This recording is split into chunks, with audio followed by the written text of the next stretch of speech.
after I've set up my audio input.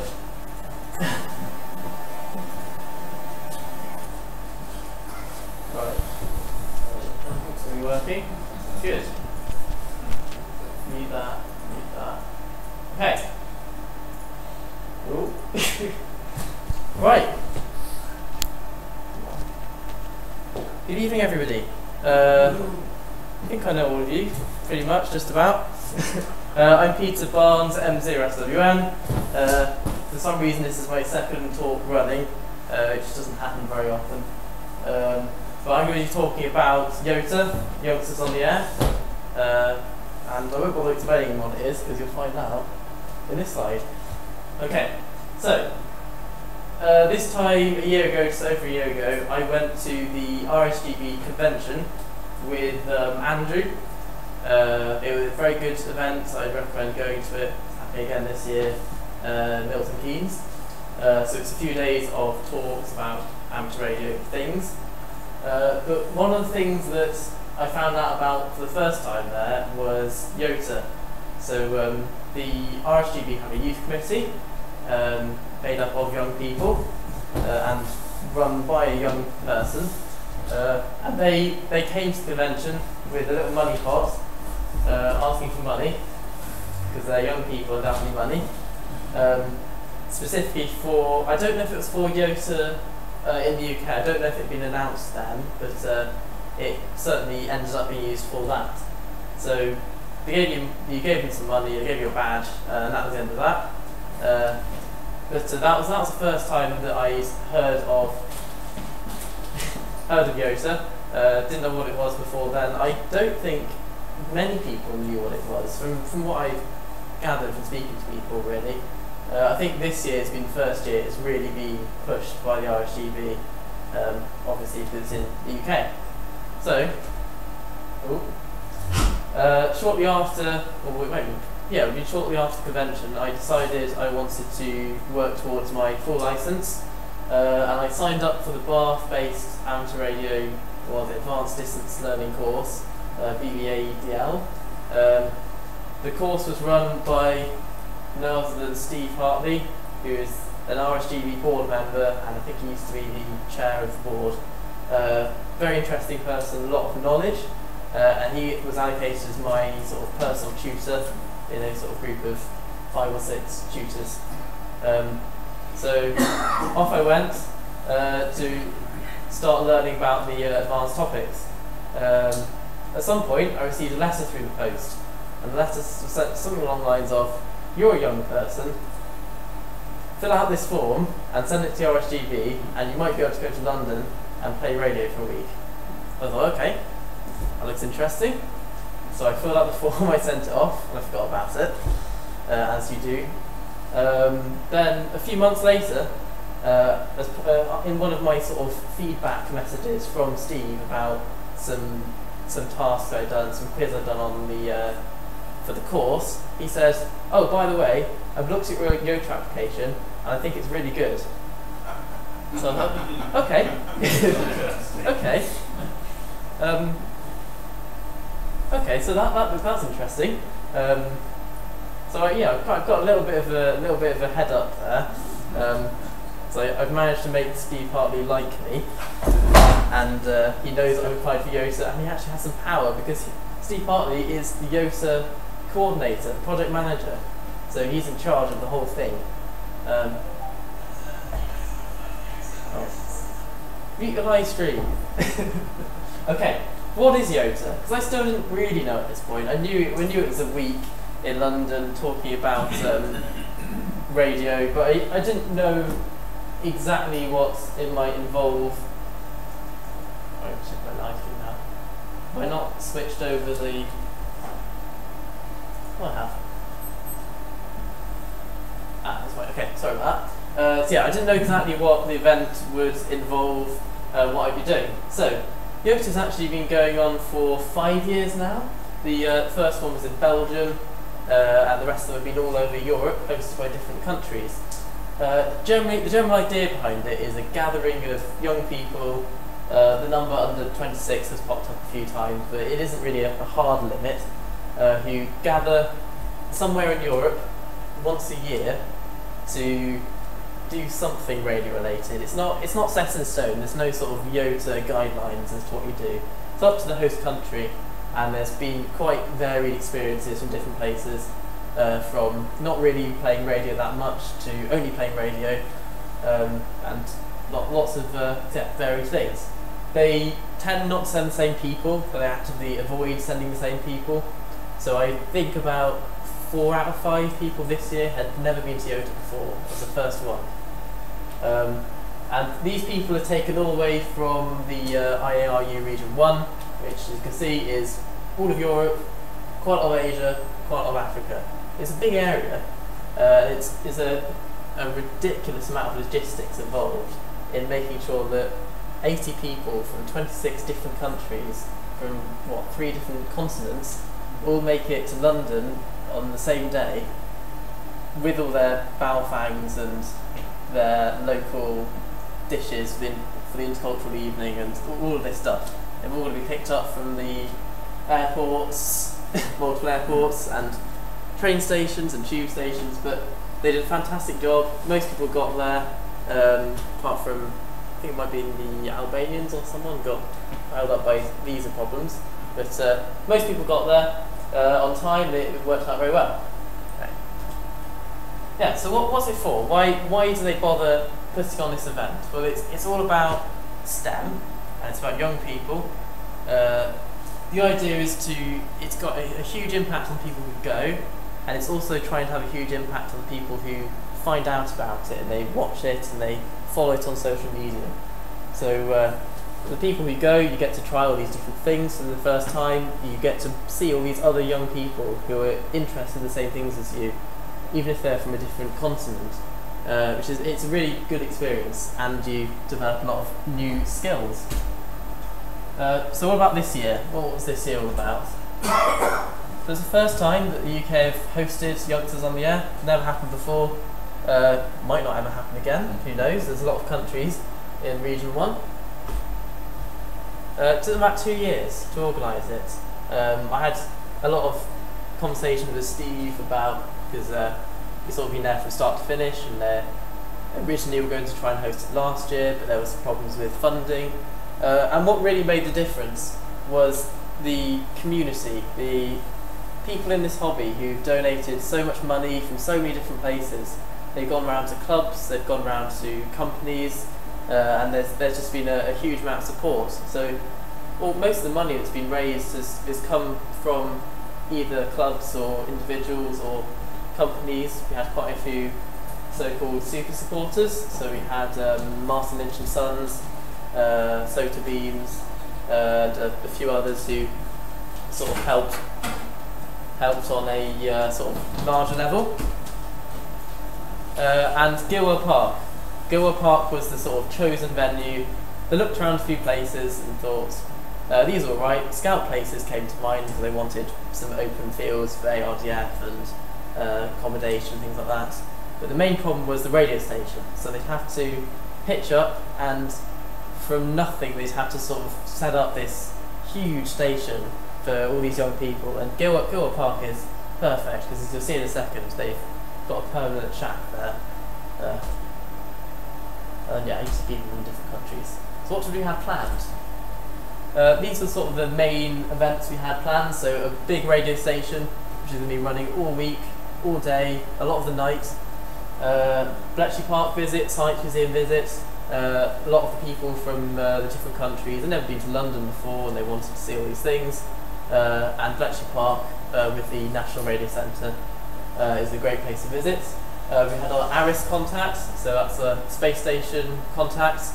Amateur radio direction finding on both 80 metres and 2 metres, which you'll hear more about later. Kit building, intercultural evening, and SOTA summits on the air. Okay, day 0, travelling up. I actually went with Steve because he lives in Bath, so I had a long car journey hearing about all secret RSGB inside information. So I had to travel from Gilwell Park to Gilwell Park in London. Wasn't really that impressive of a journey. This is Jacob from Germany. It's DK3CW. He cycled from Germany. It took him 6 days. And he did the whole thing with a HF radio and a Morse key. And he went all the way from Germany, canvassing CW and operating SSB on, I think, 20 metres with his mobile rig on his bike with the trailer at the back. It's all very impressive. So yeah, I really shouldn't complain about how long the car drive was. He had a much worse time out of it, I'm sure. Okay, so I arrived on site Saturday. Not everyone was there. I was a little bit early. Didn't really know what to expect, but I saw that in the distance. Thought, okay, must be in the right place. Yeah, so it turns out the Goa Park have a pretty colossal antenna farm and station. I've forgotten all the specs on this, but it's a big tower. It's a mobile phone mast with a beam on the top of the rotator. I think it might be a 20-metre beam. Pretty high up. You've got 2 more beams there and there. I think it might be 40 metre. Don't quote me on this. Cobweb. Is that cobweb or is that a? Yeah. Okay. Satellite station, dual band, 2 rotators up on a mast. It's pretty good. You wouldn't do a lot better anywhere else, really. And considering it's in the same facility as all these other things, your huge accommodation, a big site, food, it turned out to be the absolutely perfect place to host YOTA. Okay, so this is the inside of the shack. We had about 6 stations up. Most of them were using Elecraft K3s and 400 watt amplifiers. I think one had a 1200 watt amplifier on it. Had a satellite station. We had a couple of digital stations operating meteor scatter and lots of the different digital modes, FSK. We had 17, 20, 40, 80, 2, 4 and 6 and 70. Possibly something else. And all of this was set up by CamHams. Not sure if it's the same as the Cambridge Repeater Group, but it is affiliated. You might have seen them before in Radcom. They have a van called Flossie with a big aerial on the top, big mast, and lots of radios inside. So they came along, they set up all of the inside of the shack and used all of Gilwell Park's antennas that are permanent. And yeah, they set up a fantastic shack. They all had bandpass filters on every radio. There was no interference problem between about 5 or 6 operators pushing out 400 watts simultaneously. No problem at all. Apart from the ARDF, we could hear the stations on 2 meters, or 80 meters ARDF, but only from very close by.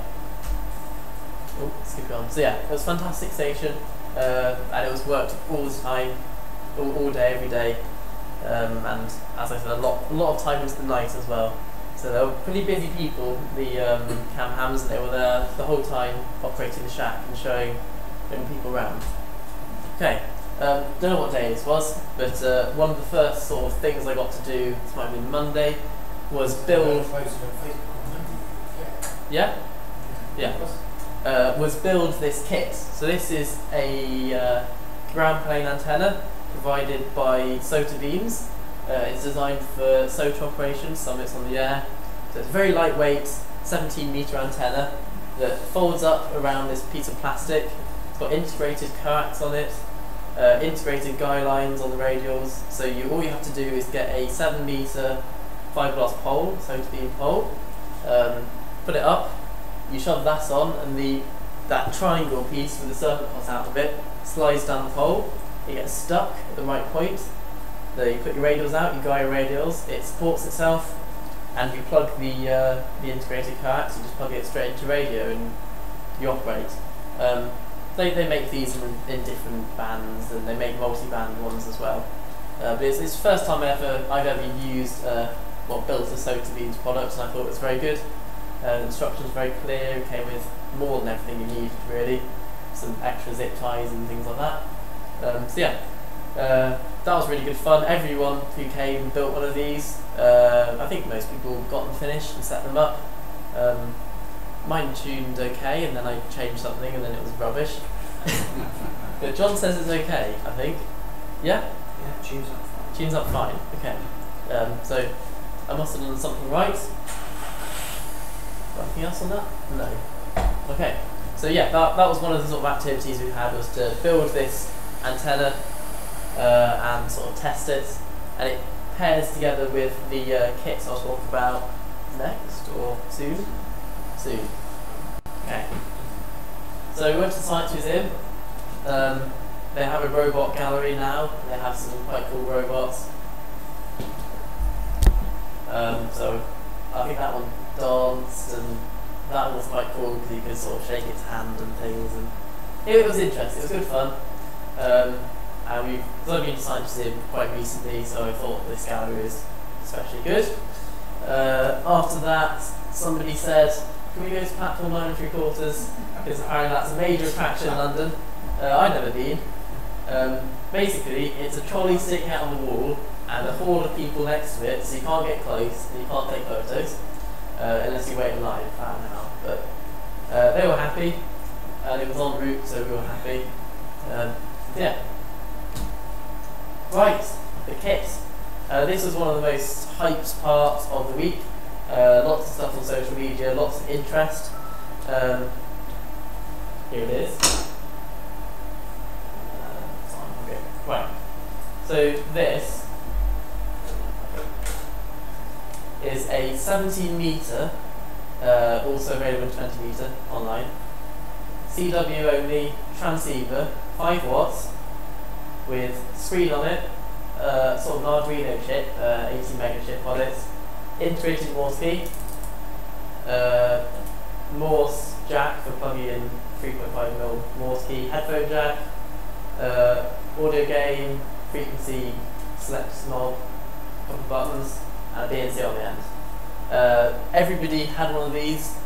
Everybody built them from scratch, from the kit, including winding the toroidal transformer and the inductors. I don't know if everybody managed it, because it was sort of just one of those things that went on the whole week. We were split into different groups, and we were all doing activities simultaneously in different places and all of that.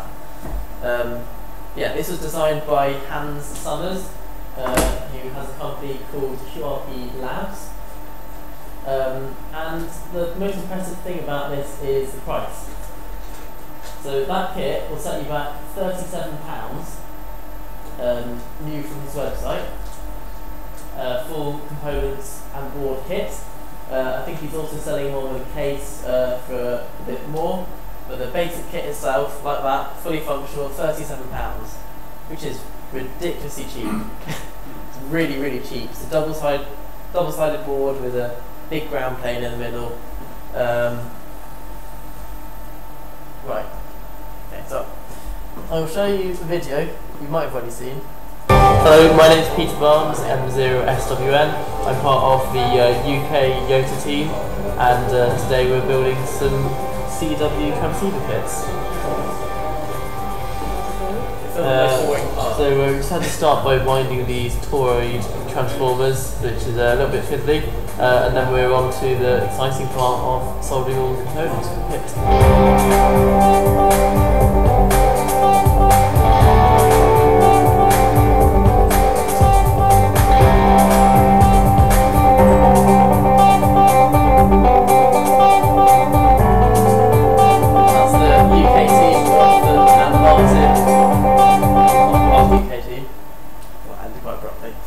On the other side was me and Milo, who was the team leader. We got given an instruction booklet. The manual for this is huge. I think it's about 60 pages long, printed in colour. It's really nice though, because for every step it has a picture of the board and where each of the resistors has to go is highlighted in red on the board. Super easy to follow.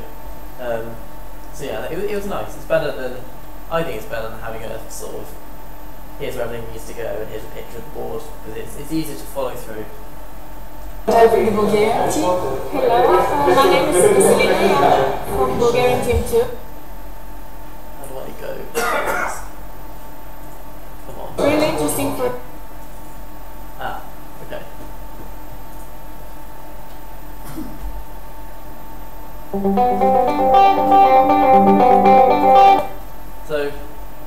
because I rushed it a little bit, I ended up being the first person to finish. So they made me a special video. I managed to nab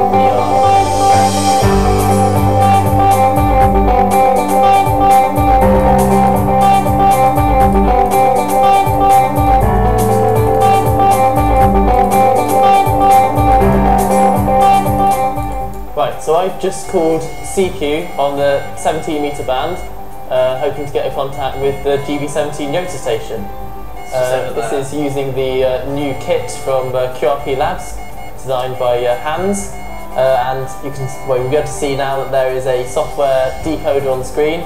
So I can see it coming up saying GB17 YOTA. So I've had a contact. I'm using the YOTA 17-metre ground plane antenna and this new CW kit from QRP Labs. So I'll just reply now to GB17 YOTA.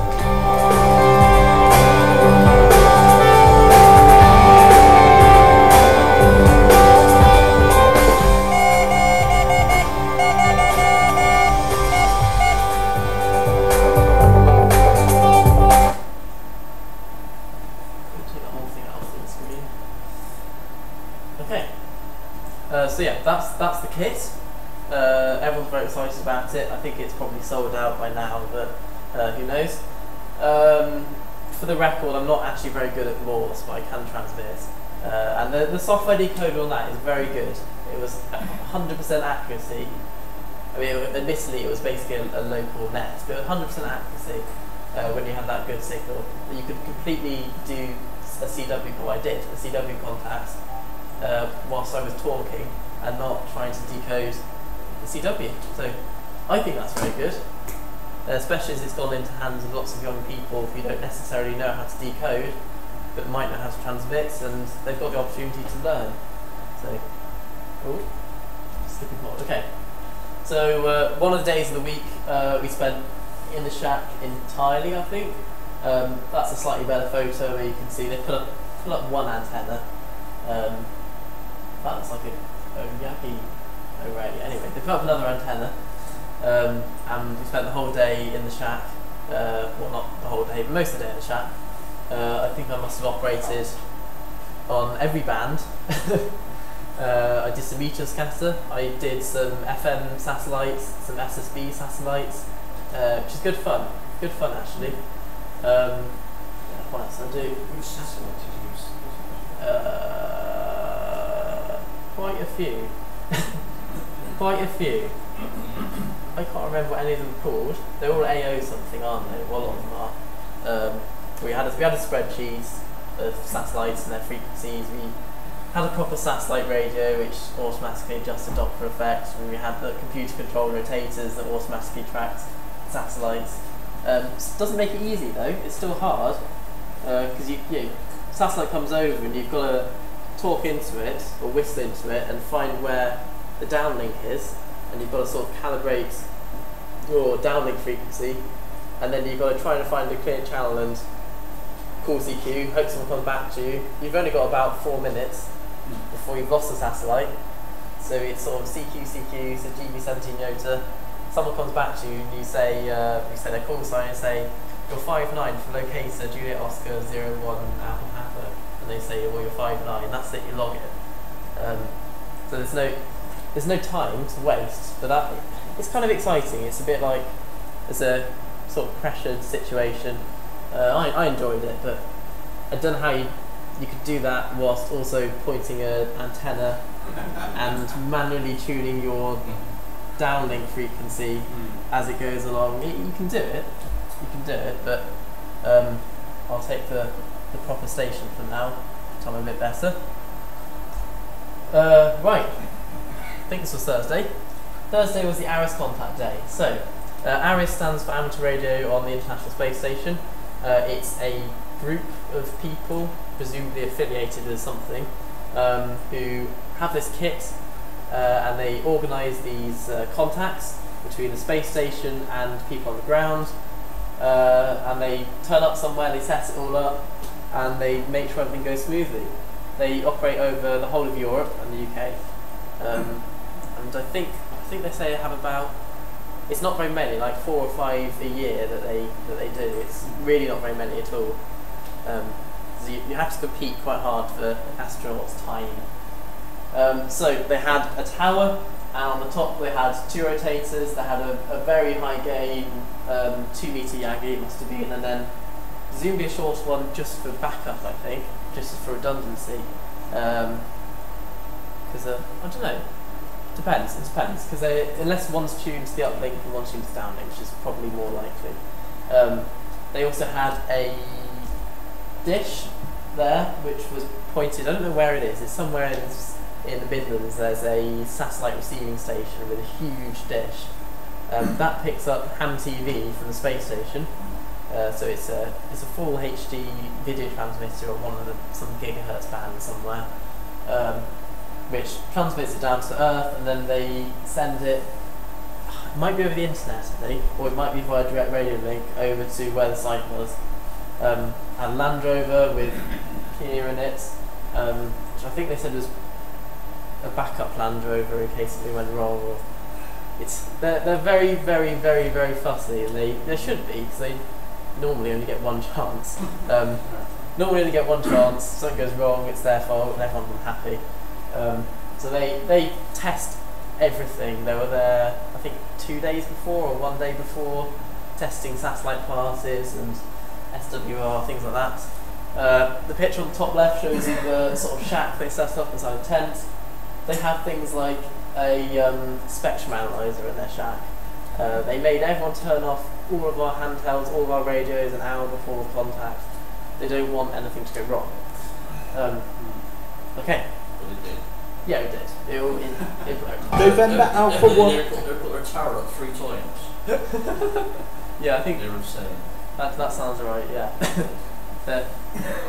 I guess it's funny in perspective, but at the time it was extremely tense.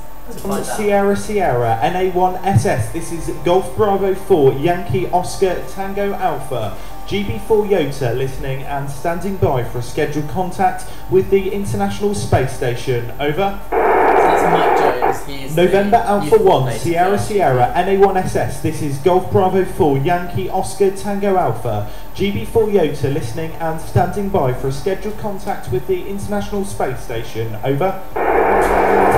NA1SS, this is GB4 YOTA. Paolo, we can see you on hand TV, but we cannot hear you. If you can hear us, give us a thumbs up, please. I'm very sorry, but we're experimenting.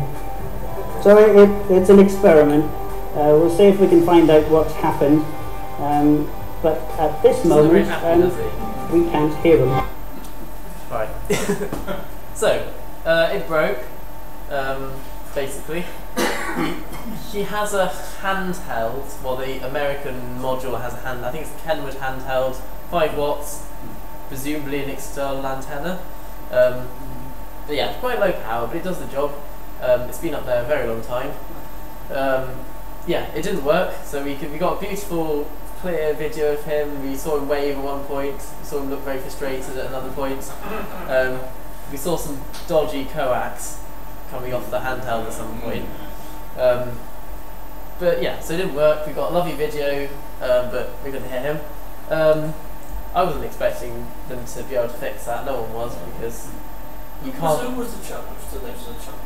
The chap stood next to the chap. I don't know what his name is, but he was in charge. He's in charge of Aris, I think, basically. So it was his contact. He was in charge of making it work. So his stress levels are rising. But yeah, basically, if you miss your pass, you can't just ring the ISS and say, "Oh, can you wait up an hour and a half?" I think it was past their bedtime as well. I think they go to bed at 10 PM UTC or something. But can you wait up for 90 minutes and try again? But they did. They rang NASA and managed to get permission to try again on the next pass. So we sat there and we took some group photos.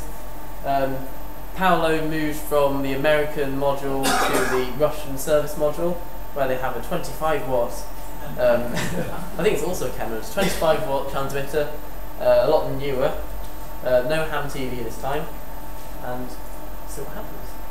NA1SS, NA1SS, this is Golf Didn't Bravo trust Mike 4, this time, he did it Yankee himself. Oscar Tango Alpha, GB4 YOTA, listening and standing by for a scheduled contact with the International Space Station. Over. Golf Bravo 4, Yankee Oscar Tango Alpha, this is November Alpha 1, Sierra Sierra, over. Welcome, Paolo, to YOTA 2017 in England again. Are you ready for your first question? Over. That's affirm. I'm ready for the questions. Go ahead. Over. Hello Paolo, this is Philip. Do any of you experiment with ham radio in your free time when you're not obligated to work up there? Over. And Philip, it depends. Some of the people, some of us up here really like ham radio and really spend time. Some other less.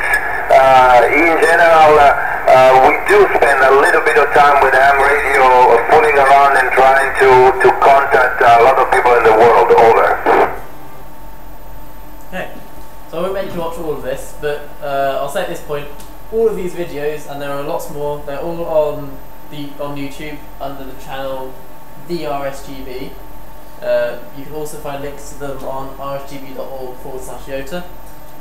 So you can watch the rest of the questions, or you can watch the entire live stream of the whole contact. It's all up there. The RSGB had the communications manager called Heather, and she does a fantastic job. Was meant to stay 2 days, and she stayed the whole week.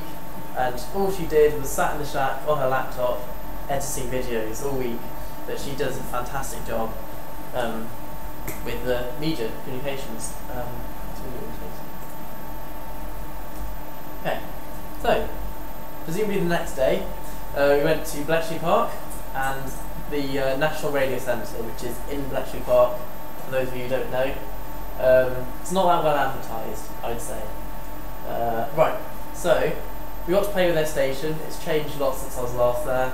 They used to have I don't know what model it is, but it was a huge HF transceiver, huge, huge. But they've put that aside, they've unplugged it, they've bravely plugged in their brand new Flex 6700 SDR radio and the Flex Maestro to control it, they've got a step IR antenna, sort of individually motorised elements. It's very nice, very expensive. Yeah, so we had a play around on the Maestro and the Flex radio, which was an interesting experience. You can see all of the QSOs on the band, so you can see everyone talking, and you can pick on the strongest one, or you can switch between them. And it's interesting. There's certainly a lot of potential and lots of things you can fiddle around with. We managed to call the YOTA station. We then went on the 2 meter set and all got our handies out and worked GB3RS from our handies so we could get in the log. Quite a lot of that happened actually. Yeah, we just generally had a play around and a chat to the guys there. It was very interesting. We went around Bletchley Park, we went around part of the computing museum, the bit that has Colossus in it, but not the bit that has everything else. It's a separate museum. There's a small entry fee, I don't know what it is, but it's worth going to. If you ever go to Bletchley Park, go to the computing museum. I'd say even as a priority to the Bletchley Park Museum. If you're interested in computers, I'd say it's better, more interesting. It's just rooms and rooms and rooms full of interesting stuff. Hard drives, big hard drives, and computers, everything. Yeah, worth a visit. We were meant to be doing our SOTA activation nearby to, where are we, Bletchley Park, but it rained, so we sort of said, nah, we'll go to the computing museum instead. Other teams did the SOTA activation and that went well, but we missed out on it, and that was alright. It wasn't anything spectacular, it was just a sort of hill. Well, it must have been a SOTA point, but yeah. Yeah, that sounds right, yeah. So other teams got to activate it, we didn't, but didn't mind too much. Right, this is going to interest Paul, I think, particularly. I don't know why. So we went to Baldock, which is the Ofcom listening station. that was a fantastic day. I think that's the highlight, I'd say, of the whole week. You can barely see, but over there they have a massive log periodic antenna. It's huge on a rotator. This is inside one of their offices. That box goes inside trains, and they use it to measure mobile phone signal, both inside and outside of the train, on all the different carriers. They're sniffing 4G, 3G, GSM with that box, and they're logging all the data over the whole train network. Why they do this, I'm still not entirely sure. I think it's all about regulating, making sure that the trains aren't putting RF blocking shields all around the train, so you have to use their Wi-Fi. I'm not entirely sure. Sorry? Security. Yes. Generally speaking, they like to survey things and they like to regulate things. It's their job. So yeah, interesting box. Still in development, I think they said. Over here, this is really cool. Over here is a backpack, rucksack, and you can't see because the projectors doesn't like this, but there are 4 Samsung Galaxy S4 smartphones with 4 different SIM cards from 4 major providers, say EE, Vodafone, etc. Plugged into a box, presumably a power supply, batteries, 2 batteries, hot swappable over there, and what it does is it logs signal strength and it logs speeds. It does lots of tests on the network, and a poor Ofcom employee has to put this rucksack on, and he's got to walk around the country, or he's got to get on trains or drive, whatever, and he's mapping mobile phone signal strength on all these different carriers. And what they do, I didn't know about this, what they do is they actually produce a report. Ofcom will produce a report that tells you how good the signal will be on different providers in different areas. I forgot what they called it, but it's somewhere on their website. They produce this report every year on how good the signal is on different providers. Obviously they're doing this for more serious reasons, monitoring, that's what I'm wanting for, regulating. Just sort of, I don't really know. I never managed to fully understand why they needed to know this so desperately. They're holding the phone companies to account. Yes, exactly. Exactly. I think it's basically if 3 claim that they have the best coverage, then they have to have the best coverage, or if they claim, well, they all put up their coverage maps, don't they? Do you get phone signal here? So it must all just be to verify that they're not lying to regulate the industry. This is probably certainly a regulation as well to make sure they are using the right frequencies. Yes, I expect so. Possibly even power levels, I'm not sure. Okay. Next to that was another big box. So this Swansea texted me. That is they called it an RF sort of tape recorder. So it's I'm pretty sure it's basically just a spectrum analyzer with a big storage array under. I think it said it was a 24 terabyte storage array. It dumps the RF spectrum from a certain band of frequencies. It records it. You can either play it back over the radio or you can demodulate it. And they use this for detecting anything that's illegal or out of band or against regulations. So pirate radio stations, causes of interference, things like that. They can record on here. Often they have to take things to court, so they have some hard evidence that they need. I think it's a very expensive piece of kit as well. That one. Right. So this is the sort of the man cave of Ofcom. I forgot what they called it. It's their sort of central control room. Lots of computers, lots of screens, lots of radios, and I'll talk about a couple of them in detail. So this is a direction finding radio receiver. So I think they said it works on the basis of having lots of directional antennas arranged on a sort of disc, pointing in different directions. You can switch between them very rapidly and measure signal strength, and based off that you get a bearing of where your signal's coming from. They also have one in Scotland. Then they take cross bearings off, literally they cross bearings one off the other, and they can find where some signal is coming from. So we actually did this. We fed in some frequencies on their radio and tracked where it's coming from. There was one in Germany. It was a sort of weather station. This one is a ship off the coast of Scotland, kind of missing something, and you could sort of track where it was. So, interesting piece of kit. They've also got a similar system around London for finding radio stations, illegal radio stations. Talking of which, this is a spreadsheet of all the pirate radio stations in London. It's more than that page, 2 pages at least. All the frequencies, what they're called, when they're operating, and they track down radio pirates. Literally, that's part of their job. So some of these are transmitting over. There was one on like 99.5, and there was one on 101. Sounds familiar. So they might be transmitting over other people's radio stations, legitimate ones.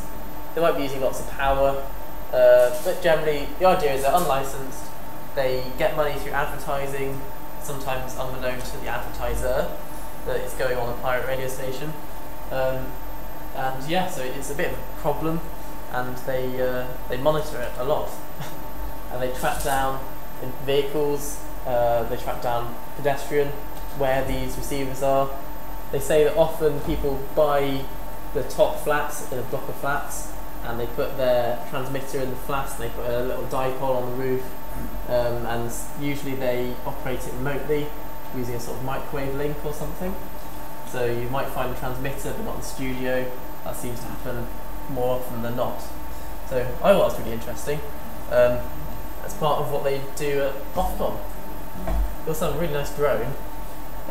It's a DJI Matrice drone, heavy lifting drone with a sort of an RF analyzer on the bottom, spectrum analyzer. I think they use this for measuring sort of signals of so many different things, and they build up a map. So it might be TV signals, it might be phone signals, and they can build up a map of different signal strengths between buildings and over the top of buildings. I think they measured off like a Yagi, the radiation pattern, but bearing in mind where it was in situ, things like that. They also have this drone, which from what I can gather is mainly built so they can take good films of the other drone flying.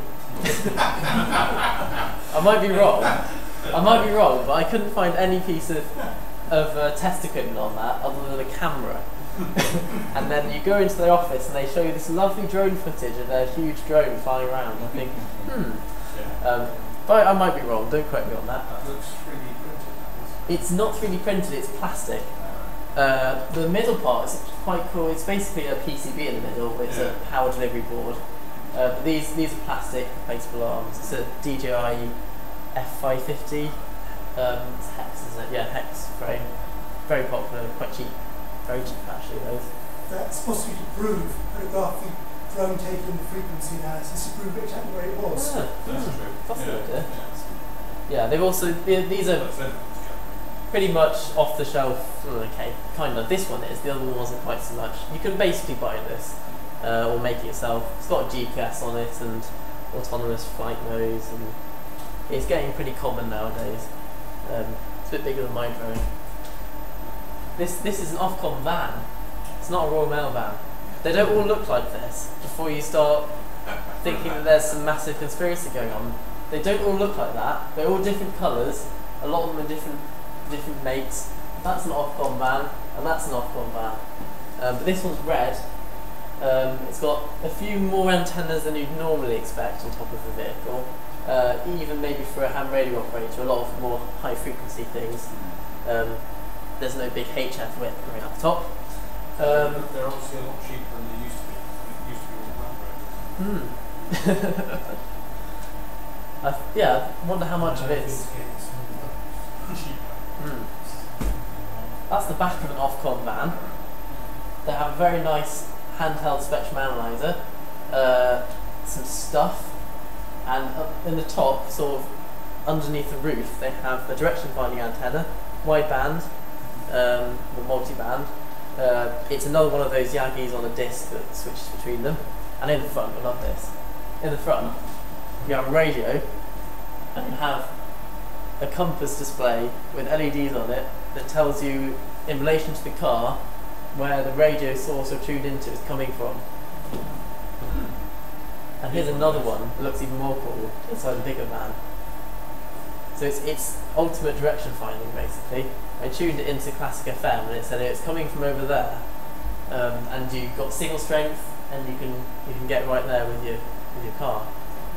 So you won't get away with it. You're transmitting your. They've got quite a few meters past. Yeah. You won't get away with it. They'll find you. They can't not find you with something as powerful as that, combined with their listening station, their own direction finding. When they get into more urban areas or they get very close, they go on foot. I think that's a log periodic, I'm not sure. Handheld, it's got an attenuated button on it, and then you hold this spectrum analyzer. I think they said cost £26,000, which they gave us to play around with. So we were wandering around the site. We found a few things that were set up. Obviously, we found some mics, wireless microphones, transmitting. One of them was in a bag, about half a metre underground in a little hole. But with something like this, you can walk up to it and you can change the scale on your analyzer, and you should get a pretty good bearing off it.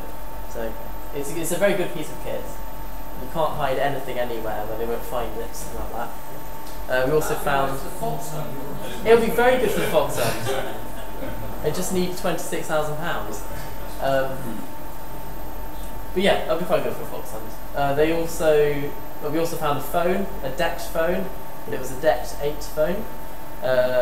It's like a standard sort of wireless landline phone. It's from America, and apparently people go to America, they buy these phones, these landline phones, they bring them back, and they're all illegal because they're transmitting over another band in the UK. They're not allowed to use in the UK. So we found one. It was in a van. Yeah, good fun. Very good day at Ofcom. They've also got an RF Faraday chamber and some other stuff there. Okay, moving on. I think I've got this in the wrong order now because it can't be Saturday already. Maybe it is. ARDF, amateur radio direction finding.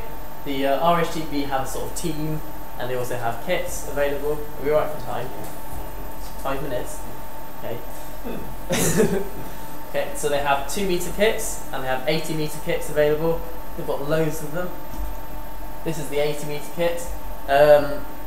So they're sort of off the shelf Chinese 80 metre receivers. We had a talk about them here quite recently.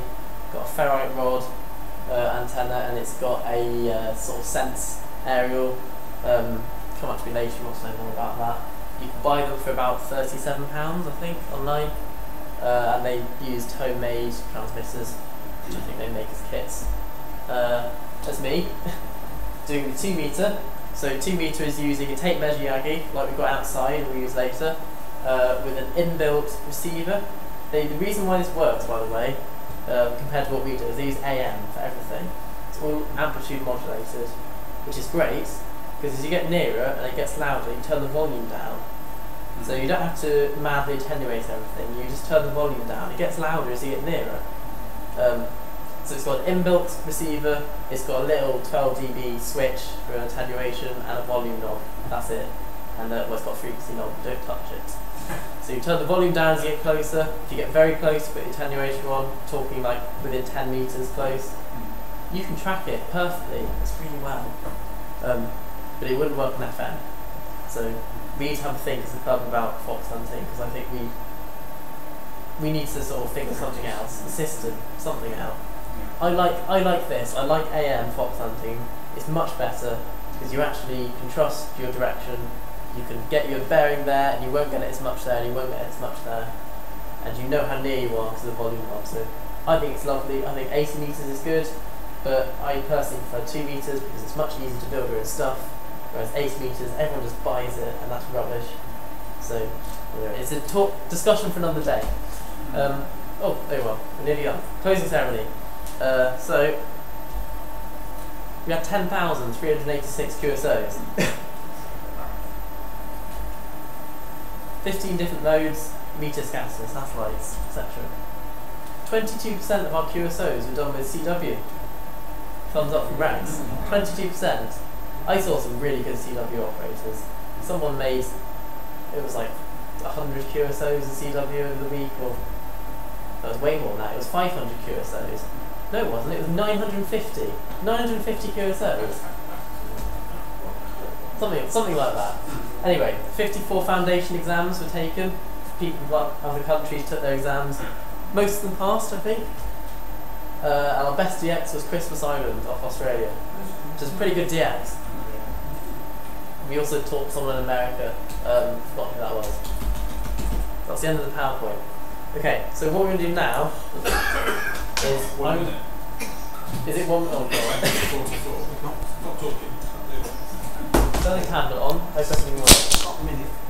6 minutes. 6 minutes. So we're going to see if we can get a fun cue card. I'm going to turn the voice.